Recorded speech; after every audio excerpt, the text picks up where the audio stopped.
Hi, time for the next chapter. He was not blessed with a sunny disposition, but possessed a razor-sharp brain and a biting wit.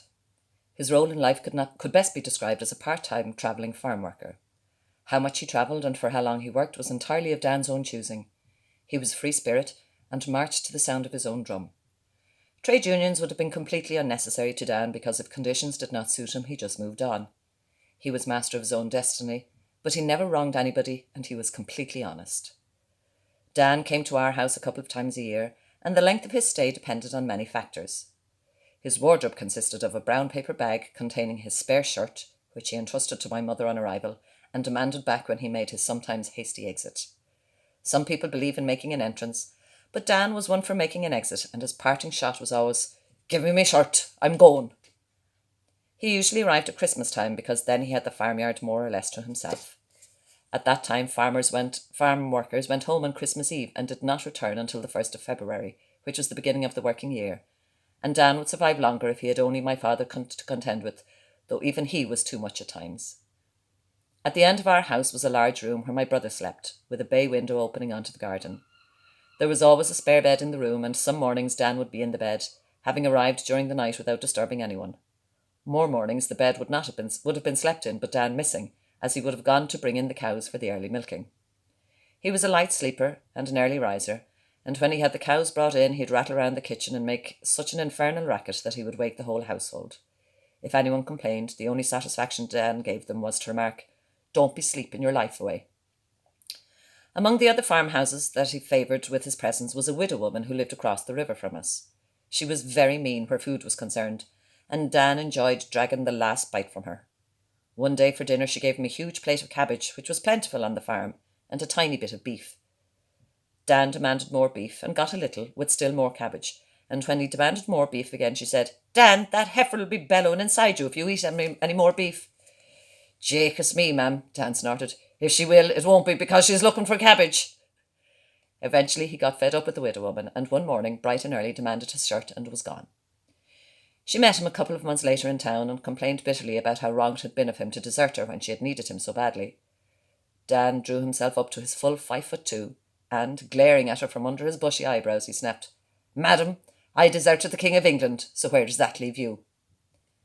Dan usually got on well with my father, but they could have their differences too. One winter's day, Dan left the cows a bit short on hay, so my father asked him to give them a little more. The cows were kept in for the winter and tied up in their stalls in a comfortable cowhouse where they were fed with hay daily. The next day my father went to the cowhouse to find the cows up to their ears in hay. Dan had decided to go overboard on it. My father pointed out that this was too much, whereupon Dan said, "Jacus me, boss, hot or cold won't please you. Give me my shirt, I'm going." We never knew where he went to, and we were never surprised when he reappeared. Once, when he returned after an absence of about 12 months, my father remarked that we had not seen him for a long time. Dan looked up at him and said, "I was a guest of His Majesty the King." We children often came under fire from Dan's erratic temper. One day during one of those forays I called him Danine in a fit of annoyance. My mother intervened, reprimanding me for being so cheeky, but Dan soon put things in perspective. "Missus," he said, "children have only what they hear." We heard a rare deal of things from Dan. Across the valley from us was a large fat man with an enormous pot belly. Dan described him one day. "Jacus me, boss, if he was cleaned out he'd make a fine duck house." Ever after, when I saw a pot-bellied man, I had visions of rows of ducks sitting comfortably behind the straining waistcoat. Dan was a little man, and he carried a large walking stick with a big knob on top. He would put his 2 hands on top of the knob and rest his chin on them. Then, with a faraway look in his eyes, he'd say, "For man to man is so unjust, we do not know what man to trust. We trust many to my sorrow, so pay today, and we'll trust tomorrow." He was a man of little sentiment and held few illusions about his fellow human beings. One day he stood watching Mick trying to put a handle on a hammer and failing to make it firm. Finally, Dan could stand it no longer and grabbed hammer and handle, saying, in a withering tone of voice, "No wonder Oisin came off the horse." When Mick's father died later in the year, leaving a lot of money after him, Dan's only comment was, "Jacus me, but he killed awful well." Death to Dan was nothing to mourn about, and the practicalities of life had always to be faced. He had spent many years in the British Army and had served in the Boer War, where his job had been burying the dead. He claimed that no man was ever killed whom he could not lift by himself.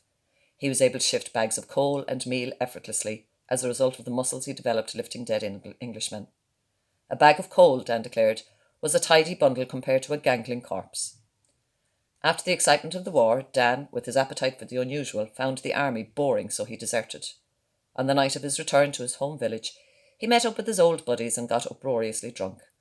After closing time, he staggered up the centre of the village, singing at the top of his voice. At the end of the street was the barracks, where a 6-foot sergeant stood at the door and viewed this miniature troublemaker. But Dan, oblivious to all but his own happy state, never saw the sergeant until he got a crack of the baton on top of the head. Dan's head, however, was immune to all kinds of bangs, so he just stepped back and beheld his long-legged opponent. Perhaps Dan thought he was back in battle and that this was an upright corpse to shift. Anyway, he put his head down and charged. He rammed the sergeant with his cast-iron skull, keeled him over his head, and grasping a long leg over each shoulder, gave the big man an upside-down piggyback down through the village before throwing him, stunned, over the graveyard wall. He then beat a hasty retreat across the fields.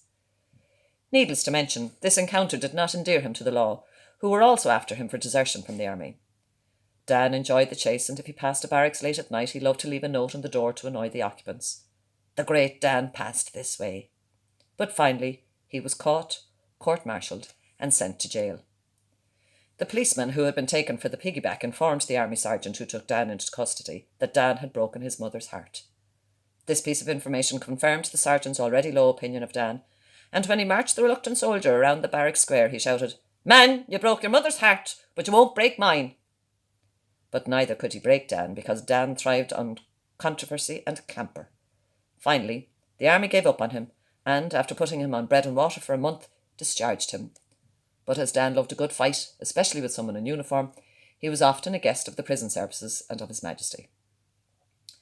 When Dan ended up in court, it was usually on a charge of disturbing the peace. On one occasion, an attorney by the name of Burke prosecuted for the state, and took great pleasure in listing out Dan's long litany of misdemeanours.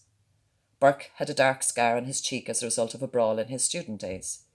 He completed Dan's history of wrongdoing, saying, "Your Honour, this man has spent his life going from fight to fight."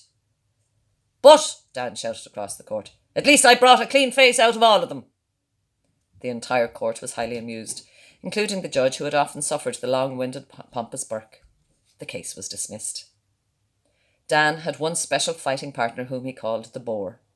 This man was the local undertaker, and as soon as Dan and himself sighted each other, the coats were taken off, sleeves rolled up, and a fight ensued until one or the other was knocked senseless. Dan always insisted that the Boar was the only man he knew worth fighting with. He provided a real challenge. Why he called him the Boar was known to Dan alone. One day, when they were both old men, Dan called on his opponent, and just as the Boar stood back ready for action, Dan held out his hand in friendship, saying, "We had many great fights, and you gave me much enjoyment, but now I'm giving you the last round. I'm going to die soon, and nobody else would enjoy burying me as much as you would." Before the surprised undertaker could open his mouth, Dan slapped an envelope of notes on the table, and, going out the door, he looked over his shoulder and said, "I'll call you Boar no more." When Dan died, he left a will bequeathing thousands of pounds to all the people he disliked most, and they were many. The fact that he did not have a penny to his name proved that Dan marched to his grave to the sound of his own drum. Slán.